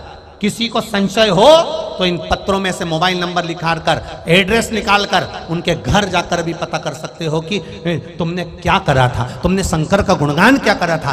कहीं सियोर वाला महाराज ने कहीं तुमको कुछ दे तो नहीं दिया था कि तुम जाकर वहां पर सामने खड़ी हो जाना, या तुम। और हमको तो किसी का भाग्य लिखना भी नहीं आता कि हम किसी कागज पर लिखकर आपका भाग्य बता दें कि तुम क्या करने वाले हो और कहां से आए, हमको नहीं आता। हम तो शिव की कथा कहना जानते हैं और शंकर भगवान पर एक लोटा जल का महत्व जानते हैं, एक बेलपत्री का महत्व जानते हैं, एक शमी पत्र का महत्व जानते हैं। बस इतना जानते हैं कि तुम, जब तुम्हें खुजाल चलती है तो तुम खुजाते हो, तुम्हें भूख लगती है तो भोजन तुम करते हो, और तुम्हारा सिर दुखता है तो गोली तुम खाते हो। अगर पैसा भी आया तो तुम्हारे सुख के लिए आया, और दुख भी आया तो तुम्हारे लिए आया। तो भजन भी तुम्हें करना पड़ेगा, कोई दूसरा नहीं करेगा। तुम करोगे तो तुम्हारा दुख कटेगा। कई लोग कह देते महाराज जी तकलीफ हमको आई है, तुम हमारे लिए ऐसा कर दोगे क्या? अब जिनको करना होगा वो तो कर देंगे कि भैया चलो कुछ नहीं तो 25-50 हजार रुपए मिल जाएंगे, मैं तुम्हारे लिए सब कर दूंगा और फिर तुम कुछ भी नहीं होगा। और कई होंगे जो तुमसे कह देंगे कि लाओ दे दो 50,000, लाओ दे दो 1 लाख, लाओ दे दो 25,000, लाओ दे दो 30,000, मैं तुम्हारे लिए ऐसा कर दूंगा। पर यहाँ शिव महापुराण की कथा कहती है कि भूख लगी तो भोजन तुम्हें करना है, सिर दुखा तो गोली तुमको खाना है, दर्द हुआ तो बाम तुमको लगाना है, उसी तरह छींक आई तो छींकना भी तुमको पड़ेगा, तुम्हारे बत्तल का पड़ोसी नहीं छींकेगा। उसी तरह दुख आया है तो तुम्हें ही काटना है, कोई दूसरा नहीं काटेगा। हम कभी नहीं कहते कि हम तुम्हारा दुख काट देंगे या हमारे पास आ जाना, हम तकलीफ कर, ना ना ना ना। तुम शिव मंदिर तक जाओ, तुम शंकर की चौखट तक जाओ, तुम शिव के द्वारे जाओ, वो अपने आप कटेगा। तेरे मंदिर में आना मेरा काम है, मेरी बिगड़ी बनाना तेरा काम। वो काटेगा, हम नहीं काट सकते। हम तो केवल शिव पुराण के माध्यम से आपको बता सकते हैं कि इस पथ पे चल दो, इस मार्ग से आगे बढ़ जाओ। जैसे आज की कथा में मिला शमी का फूल, आज की कथा में मिला है, तो ये साधारण नहीं है। उसमें शिव पुराण में खोजोगे मिलेगा आपको, और उसका महत्व समझ में आएगा उस दिन मालूम पड़ेगा कि उसकी महत्वता क्या। और छोड़ना मत 24 तारीख वाली कथा 5 दिन की है। एक एक फूल का महत्व, एक एक पुष्प का महत्व हमें समझना है। एक एक पुष्प का क्या है।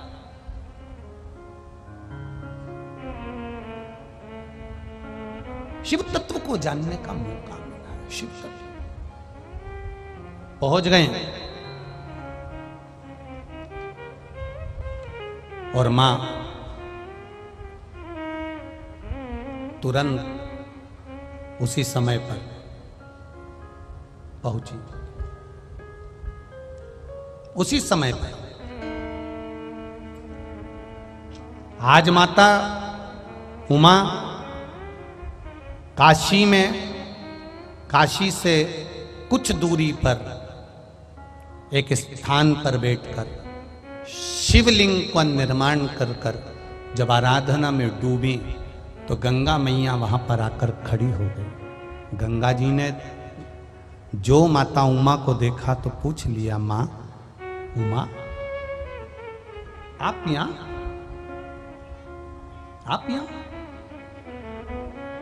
मेरे भीतर बहुत कष्ट है,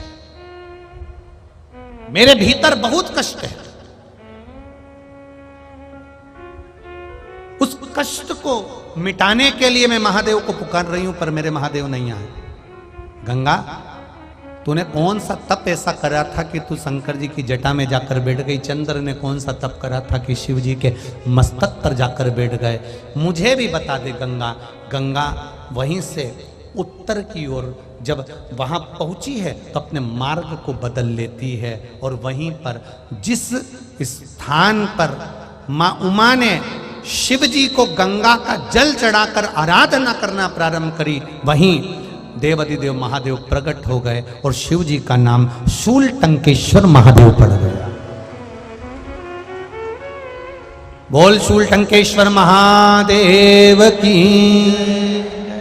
काशी से 15 किलोमीटर की दूरी पर दक्षिण में आज भी शूलटंकेश्वर महादेव विराजमान है, जहां पर माता उमा ने भगवान शिव की आराधना करी थी। शिव प्रकट हुए, शिव सम्मुख, शिव सम्मुख सामने भगवान शिव सम्मुख। और जब मेरा देवाधिदेव महादेव सम्मुख में आ गए, जब मेरा बाबा सामने आया, कहा मांगो। उमा कहती हैं, प्रभु मैंने पहले भी आपकी तप साधना करी, आपका भजन करा, आपका कीर्तन करा, आपका मंत्र जाप करा, पर आपने मुझे वर नहीं दिया। आप उस समय पर भी चले गए, आज मुझे वर दे दीजिए। क्या वर चाहिए? बस मृत्यु लोक में रहने वाले मनुष्य को नौ निधियां प्राप्त हो ऐसा वर दे दीजिए। नौ निधि मृत्यु लोक में जितने मनुष्य हैं उनको मिल जाए, बस ये वर चाहिए। शंकर भगवान कहते हैं उमा तू कुछ अच्छा नहीं मांग रही, कुछ तू ठीक नहीं मांग रही। उमा ने कहा प्रभु सर्वे भवन्तु सुखी ना, सबके हित का ही तो मैंने मांगा है, सबके लिए ही तो मैंने मांगा है, सबके हित। जब मैं सबके हित का मांग रही हूं तो फिर उसमें गलत क्या है? गलत क्या है?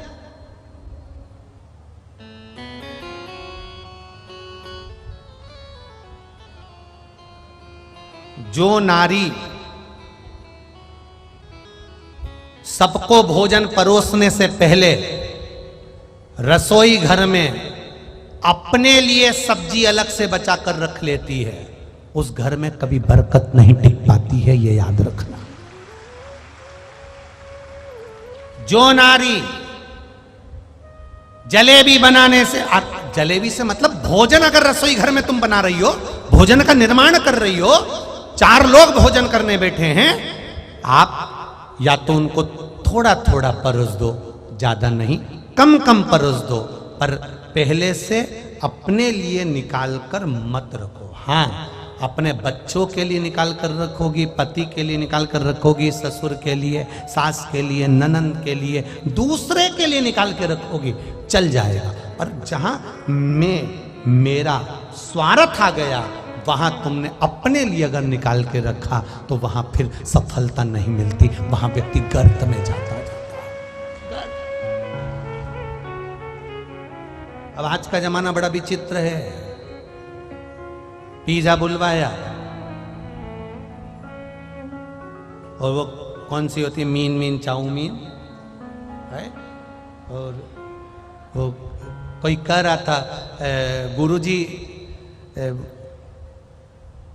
एक हंसी की बात में कहीं कहीं पूछने में आ जाता है।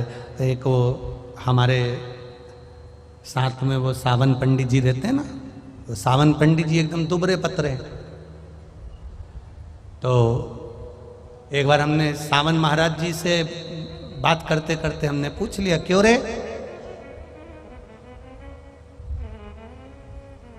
डॉक्टर को दिखाओ, इतने दुबले पतले हो, किस चीज की कमी है तेरे शरीर में जो इतना दुबरा होते चले जा रहा है? तो वो कहता गुरुजी डॉक्टर को दिखाया था, वो बोल रहा था तुम्हारे शरीर में पानी पूरी की कमी है।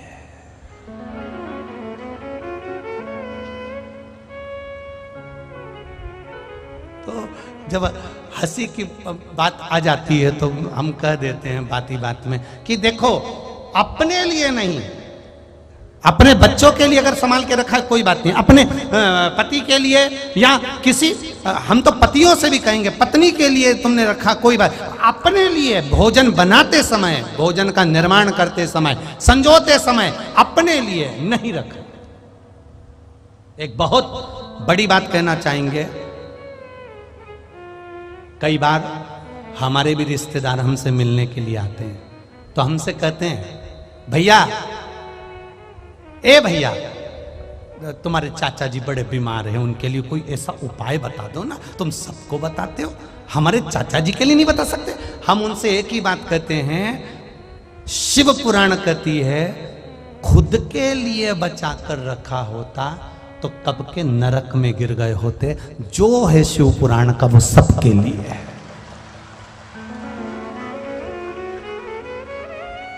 कोई हमारे पास में ये पूछने मत आओ कि हमारा सिर दुखा तो ये उपाय, ना ना ना ना। हमसे अगर आजकल का तो जमाना ही, हम तो कहते हैं लोग मिलने भी केवल मिलने के लिए नहीं आते, लोग फोटो के चक्कर में। पहले जब ये टीवियों पर कथा नहीं आती थी तो लोग पूछ भी लेते थे और जान भी लेते थे कैसे हो महाराज जी, भूख मुख लग रही कि नहीं लग रही, रोटी मोटी भा रही कि नहीं भा रही, भोजन भोजन किया कि नहीं करा, ऐसा करा, पहले लोग पूछ लेते। आज के ज़माने में तो आते से ही बैठते से ही बस एक फ़ोटो खिंचवा लो, एक्सक्यूज मी एक सेल्फी ले लो। इनकी सेल्फी लेने के चक्कर में अपनी सेल्फी निकले जा रही है तुरंत।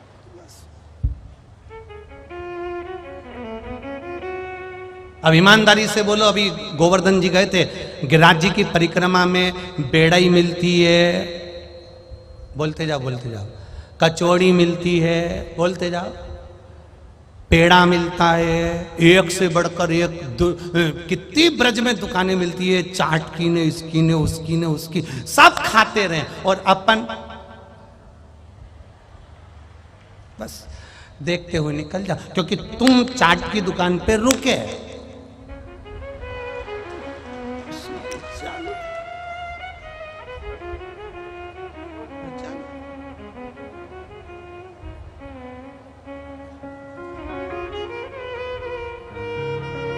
अब शिव महापुराण की कथा कर रही है, आप अपने लिए आपको नहीं सोचना, आपको अपने लिए नहीं सोचना, आपको अपने लिए सब्जी बचा कर नहीं रखना, आपको अपने लिए सामान बचा कर नहीं रखना, आपको अपने लिए लड्डू पेड़ा बचा कर नहीं रखना, आपको अपने लिए कुछ संजो कर नहीं रखना। आप दूसरे के लिए जब करोगे तो महादेव आपके लिए करना प्रारंभ कर देगा, आपके लिए करो, आप करके देखिए, आप लगे हुए। अब बड़ा विचित्र जमाना हो गया। आज के जमाने में सबसे पहले अगर कोई चीज बनी तो पहले निकाल के, बाद में कम पड़ गई तो अपने लिए रख लो। अब तुमने अपने लिए सोच लिया ना तो वो फिर सुख नहीं देगा, उसमें फिर आनंद की अनुभूति नहीं होगी। तुम दूसरे के लिए करो, सर्वे भवन्तु सुखी, अब दूसरे को। शिव पुराण कह रहे, भगवान शंकर का संवाद कर रहा है। शूल टंकेश्वर भगवान प्रकट हो गए और शूल टंकेश्वर भगवान प्रकट होकर काशी से 15 किलोमीटर की दूरी दक्षिण में, जहां पर भगवान महेश की आराधना मां उमा ने करी, और शूल टंकेश्वर महादेव वहां पर विराजमान होते हैं।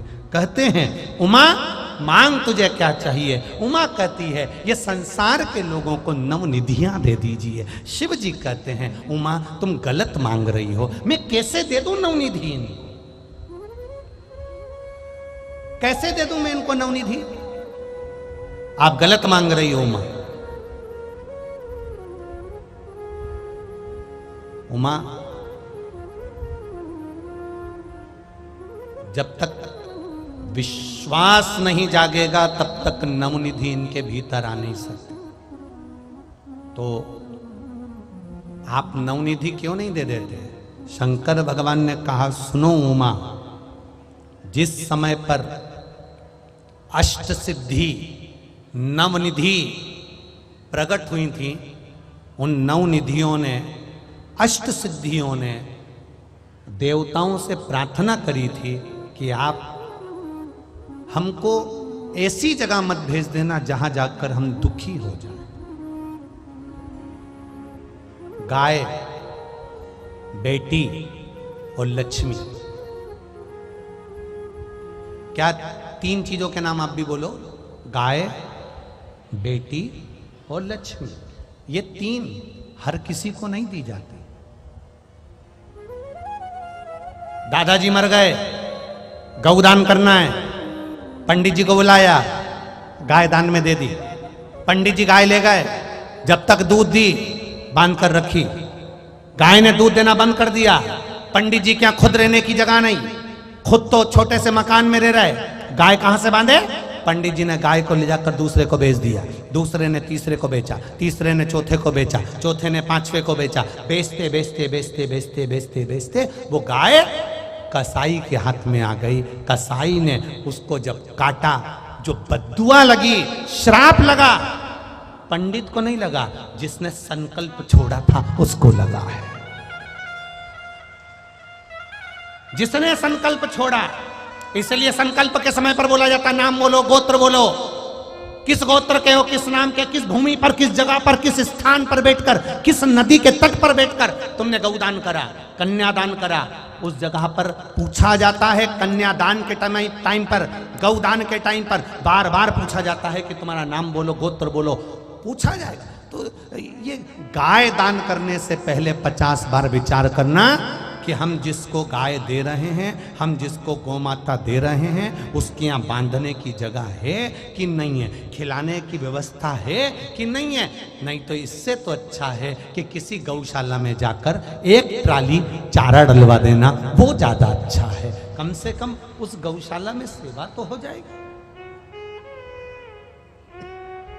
किसी गौशाला में जाइए, एक गाड़ी भरकर चारा पहुंचा दीजिए, किसी गौशाला।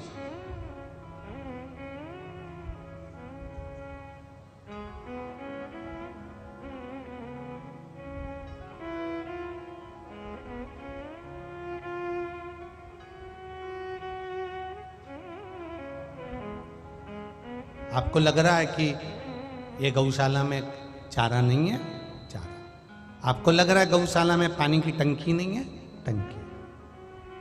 गाय भी तो आएगी 10,000, 12,000, 15,000 की। वो 10-15,000 का पानी की व्यवस्था गौ माता के लिए कर दो, चारे की व्यवस्था गौ माता के लिए।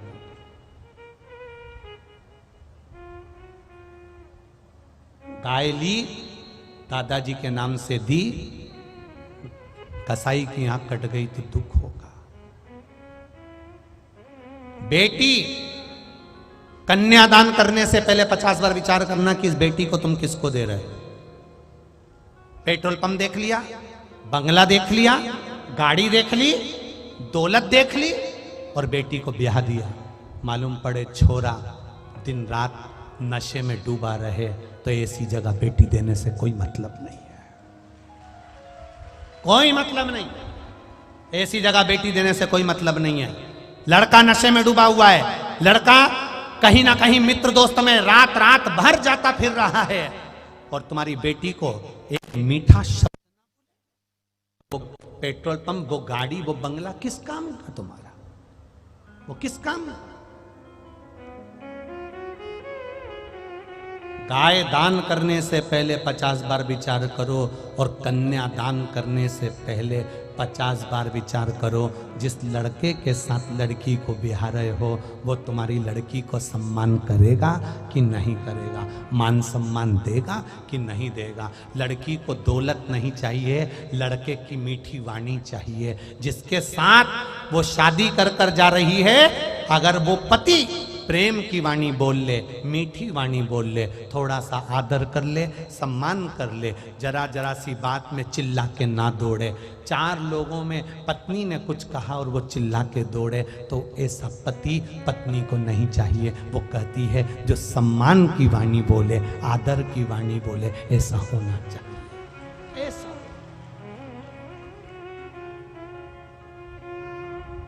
गाय देने से पहले 50 बार विचार करो, बेटी देने से पहले 50 बार विचार करो, और लक्ष्मी पैसा देने से पहले 50 बार विचार करो कि पैसा सही जगह दे रहे हो कि नहीं दे रहे। किसी ऐसे, ये दिल्ली में जरा घूमो, चौराहे चौराहे पर कांच बजाते हैं, बोलो देखे कि नहीं देखे तुमने?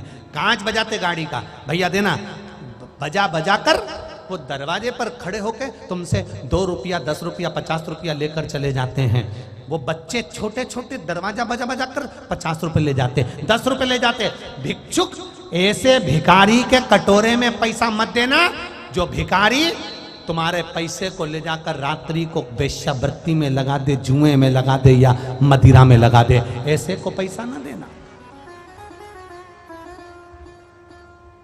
ऐसे को धन देने की जरूरत नहीं है जो शाम को जाकर मैं खाने में लगा दे, शाम को जाकर मदिरा की दुकान में लगा दे, शाम को जाकर नशे में लगा दे। ऐसी जगह पैसा देने की जरूरत नहीं। तुम्हारा धन, तुम्हारी बेटी और तुम्हारे दरवाजे की गाय अच्छी जगह पर जाती है तो दान करने वाला भी 4 चौगुना बढ़ता चले जाता। अब ऐसे को तुमने पैसा दे दिया, ऐसे के कटोरे में पैसा दे दिया, उसने जाकर लगाई और वो बैठ गया। वो तो पड़ा नशे में चूर, और तुमने दिया 10 रुपया, 20 रुपया, 50 रुपया, और वो गया।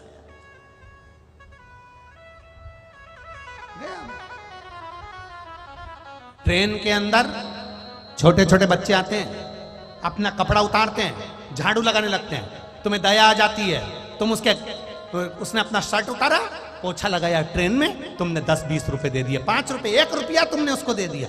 वो अगले स्टेशन पर उतरा, कोई सामान लाया, रुमाल में लिया, सूंघ सूंघ के एक दिन कहीं मर गया।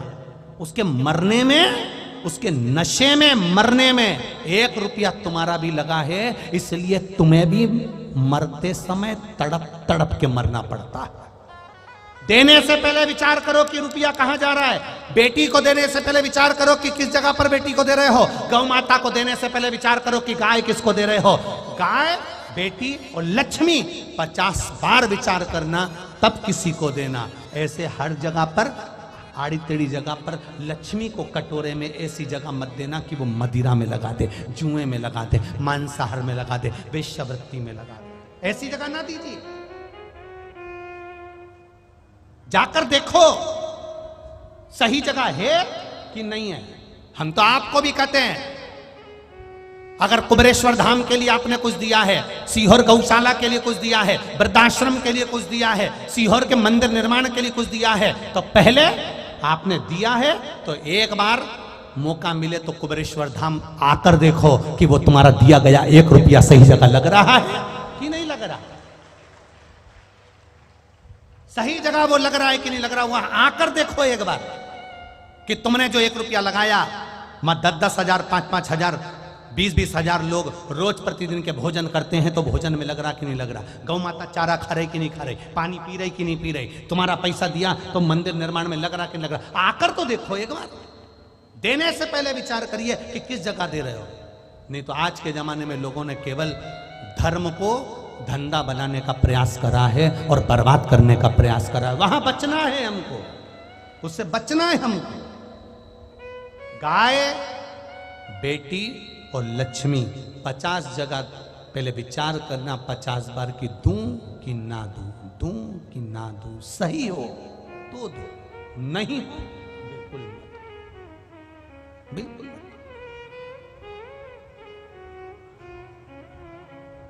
ये कल कोई कह रहा था, गुरुजी यहां पर बहुत सारे रुद्राक्ष मिल रहे हैं। कोई कह रहा है सीहोर का है, कोई कहता है कुबेरेश्वर धाम का है। इस व्यासपीठ से पहले भी कहा, आज फिर कह रहा है, सीहोर कुबेरेश्वर धाम का रुद्राक्ष कुबेरेश्वर धाम से बाहर कभी नहीं जाता। कुबेरेश्वर धाम से ही मिलता है, निशुल्क मिलता है, उसकी कोई कीमत नहीं होती। बस कंकर शंकर की धरा से लेकर जाओगे तो तुम्हारे को उसका असर मालूम पड़ेगा कि वो, नहीं तो ऐसे तो हमारे सीहोर में भी बहुत लोग बांटते फिरेंगे कि ये सीहोर का रुद्राक्ष है, तुम जाकर बैठ जाओ, सीहोर स्टेशन पे चले जाओ, सीहोर के बस स्टैंड चले जाना, कहीं तो आसपास में चले जाना, तुम्हारे इंदौर आदि कहीं जहां जाओगे।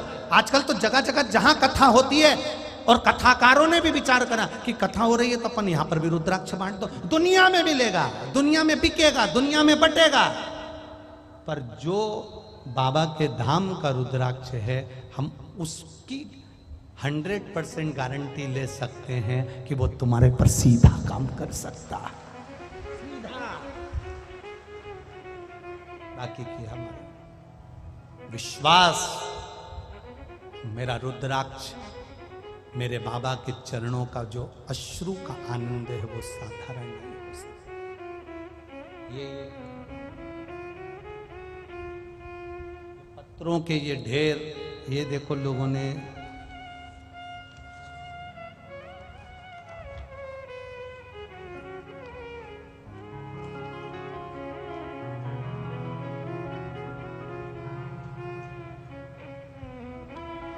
इनमें लिखा है, पंकज गोयल, सेक्टर 93 बी नोएडा। आप ही हैं? दोनों हाथ हिला दो ऐसा एक बार। हर हर इस तरह से हिला दो, हर हर महादेव। साल 2019 में मुझे पैर में दर्द होना शुरू हुआ। जुलाई की शिवरात्रि के दिन पहली बार पैरालिसिस अटैक भी आ गया। पैरालिसिस अटैक आया, कुछ देर बाद अपने आप ठीक भी होने लगा। 1 साल तक मैंने पैर की देखरेख करवाई और उसका इलाज करवाया, लेकिन कुछ आराम नहीं हुआ। साल 2020 फरवरी में अचानक पैर में बहुत दर्द उठा, तो मैंने डॉक्टर को दिखाया, तो उसने बताया कि आपके लेफ्ट साइड के कूल्हे की हड्डी बिल्कुल गल चुकी है, पैर की नस से खून का दौरा बिल्कुल बंद हो चुका है। डॉक्टर ने बोला दूसरा हिप्स लगाना पड़ेगा, कूल्हे की हड्डी बदलना पड़ेगी, पूरी खराब हो चुकी है, 20% काम कर रही है। अगर जल्दी नहीं बदलाओगे तो दोनों कूल्हों की हड्डियां टूट जाएंगी। इसी दौरान 5-6 बार पैरालिसिस अटैक भी आता गया। हम समझ नहीं पाए, वो कूल्हे की हड्डी और पैरालिसिस का अटैक कम से कम 5 से 6 बार आया। शिव जी को जल चढ़ाता रहा। मेरी मम्मी आपकी कथा सुनती तो उन्होंने बेल की जड़ वाला उपाय, जो बेलपत्र की जड़ होती है, उसका जो उपाय आपने बताया था वो करा। मम्मी ने पशुपतिनाथ का व्रत करना प्रारंभ करा। 5-6 डॉक्टरों को दिखाया, सभी का एक ही कहना था कि कूल्हा बदलना पड़ेगा। कनाडा तक रिपोर्ट को भेजा गया, उस डॉक्टर ने भी यही कहा कि कूल्हे को बदलना पड़ेगा। तभी एक डॉक्टर ऐसा मिला जिसने मुझे बाबा की कृपा से कह दिया कि तुम चिंता मत करो, तुम्हारी कूल्हे की हड्डी ठीक हो जाएगी। कुछ महीनों बाद इतनी बड़ी बीमारी कैसे ठीक हो सकती है समझ नहीं आ रहा था, पर बाबा की कृपा देखिए गुरुदेव, और बाबा ने ऐसी करुणा कर दी कि 1 लोटा जल का जो भाव में वर्णन करूं वो कम ना होगा। मेरी कूल्हे की हड्डी बाबा ने धीरे धीरे ठीक कर दी। सारी रिपोर्ट लगा रहा हूं डॉक्टरों की, उस रिपोर्ट के साथ में एक्सरे भी लगा रहा हूं। शायद दुनिया के लोग विश्वास नहीं करते होंगे शिव जी पर मैं आज के समय का व्यक्ति शंकर भगवान को इतनी बड़ी सिटी में रहने के बाद भी पूर्ण विश्वास से कहता हूं कि महादेव सब कुछ कर सकता है। यह शिव तत्व। बैठिए गोयल जी, हर हर महादेव। यह शिव तत्व है, ये शंकर, ये ओघड़ी, ये उसकी करुणा, उसकी कृपा। 6 बार जिसको पैरालिसिस अटैक आ गया, 1 बार पैरालिसिस का अटैक आता है तो आदमी उठ नहीं पाता है। विचार करिएगा वो जल में कितना बल होगा कि 6 बार पैरालिसिस का अटैक आता रहा और वो जल पीते रहे और वो अटैक तक मालूम नहीं पड़ा, और बाद में बाबा ने पूर्ण तरह से ठीक करा। ये शिव तत्व है, ये शंकर, ये उग्र। तेरी कृपा बिना न हिले एक भी अणु, लेते हैं श्वास तेरी कृपा से तनु तनु। बखान क्या करूं के ढेर, चपटी भभूत में खजाना कुबेर का। आप नवनिधि सबको दे दीजिए, ना ना ना। शिव जी कहते हैं देवता नहीं दे सकते नवनिधि। अष्ट सिद्धि जब प्रकट हुई तो इन्होंने वर मांगा था कि हमें कोई देवता किसी को नहीं दे सकता, ये हमें वर दीजिए। सारे देवताओं ने नवनिधि को वर दिया है, ये किसी को नहीं दे सकते। उमा माता ने भी जिद पकड़ ली, संसार के लोगों को नवनिधि तो आपको देना पड़ेगी, वो आपको प्रदान करना पड़ेगा। शिव जी कहते हैं कुछ और मांग लो, और कुछ जो तुम कहोगी मैं दे दूंगा, पर इसको छोड़ो, ये छोड़ो। तुम्हारा मन करे तो तुम दूसरा कुछ और पूछो, और कुछ। भगवान शिव से भाव से कहे। मां उमा देवाधिदेव महादेव से प्रार्थना कर रही हैं कैसी प्रार्थना कर रही है और भगवान शंकर नवनिधि कैसे देते हैं, ये कल के स्मरण में अपन श्रवण करेंगे। भगवान ब्रह्मा विष्णु और महेश के संवाद में अर्धनारेश्वर भगवान शिव पधार रहे हैं। जोरदार ताली बजाकर स्वागत करें भगवान अर्धनारेश्वर।